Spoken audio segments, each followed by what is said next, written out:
কোচবিহারের তৃণমূল নেতা খুনে সিবিআই দাবি। কোচবিহারের তৃণমূল নেতা খুনে সিবিআই দাবি, সিবিআই তদন্ত দাবি নিহত তৃণমূল নেতার মায়ের। কয়েকদিন আগেই কোচবিহারে খুন অমর রায়। তৃণমূল নেতা খুনে অভিযুক্তরা এখনও অধরা। পুলিশে ভরসা নেই তৃণমূল নেতার পরিবারের। সিবিআই তদন্তর দাবি নিহত তৃণমূল নেতার মায়ের। নিহত তৃণমূল নেতার মা দাবি করছেন মূলত সিবিআই তদন্ত করা হোক। কয়েকদিন আগেই কোচবিহারে খুন করা হয় অমর রায়কে। সিবিআই তদন্ত দাবি নিহত অমর রায়ের মায়ের। তৃণমূল নেতা খুনে অভিযুক্তরা এখনো পর্যন্ত অধরা। পুলিশে ভরসা নেই তৃণমূল নেতার পরিবার, তারা বলছেন, এবং সিবিআই তদন্তের দাবি জানাচ্ছেন তৃণমূল নেতার মা। শুনুন।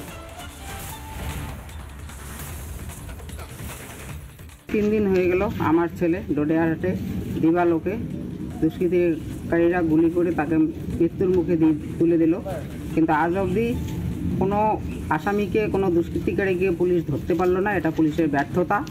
আমি মনে করব যে এটা পুলিশের ব্যর্থতা। পুলিশ ইচ্ছা করলে সবই করতে পারে, কিন্তু কেন যে এরা করতেছে না, কি ব্যাপার, এটা আমি বুঝতেছি না। পুলিশের উপর ভরসা তো রাখছি এতদিন, কিন্তু এখন তো আর রাখতে পারতেছি না। কেননা আজ অবধি যখন পুলিশ পদক্ষেপে নামলো না, কোনো আসামি এখন শনাক্ত করতে পারলো না। এটা তো যেহেতু একটা 2টা থানা, এখানে পুন্ডিবাড়ি থানা, কোতোয়ালি থানা, 2 জায়গার মাঝখানে ঘটনা, তার মধ্যে 2 জায়গার পুলিশ এখনও অবধি আসামি ধরতে পারলো না। এই পুলিশের উপর কী করে ভরসা রাখবো? এই পুলিশের ব্যর্থতা হয়। সিবিআই আমাদের দরকার অবশ্যই হবে, সিবিআই আমাকে করতেই হবে। সিবিআই তদন্ত আমার একান্ত প্রয়োজন। নিহত তৃণমূল নেতার মায়ের বক্তব্য আপনাদের সামনে একেবারে স্পষ্ট। আর এবার শোনাই বিজেপি বিধায়ক নিখিল রঞ্জন দে কি বলছেন, এবং একই সঙ্গে শাসক দল তৃণমূল কংগ্রেসের নেতা পার্থপ্রতিম রায়ের বক্তব্য। শুনুন। ধরবে না এটাই স্বাভাবিক, কারণ হচ্ছে যে যে ছেলেটি খুন হয়েছে সে তৃণমূল কংগ্রেস করে, এবং তাদের যে গোষ্ঠীদ্বন্দ্বের ফলে আজকে সে খুন হতে হয়েছে তাকে। কারণ তার বাবাই বলছে যে এটা গোষ্ঠীদ্বন্দ্বেরই ফল, তার বাবা তার বয়ানে বলছে। এবং তো কাজে পুলিশ তৃণমূল কংগ্রেসের যে নেতা বা যারা জড়িত এর মধ্যে, তাদেরকে গ্রেপ্তার করবে এত বড় সাহস পুলিশের এখন পর্যন্ত। বলতে পারি যে পুলিশ প্রশাসনের উপর আমরা আস্থা রাখি।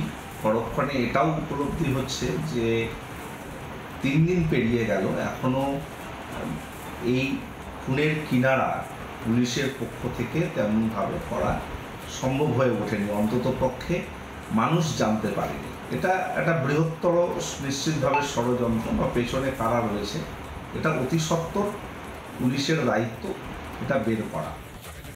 নানা ধরনের কন্টেন্ট দেখার জন্য লাইক করুন, শেয়ার করুন আমাদের ফেসবুক পেজ, সাবস্ক্রাইব করুন আমাদের ইউটিউব চ্যানেল। পাশাপাশি অন্যান্য ব্রেকিং নিউজের জন্য অবশ্যই চোখ রাখুন রিপাবলিক বাংলায়।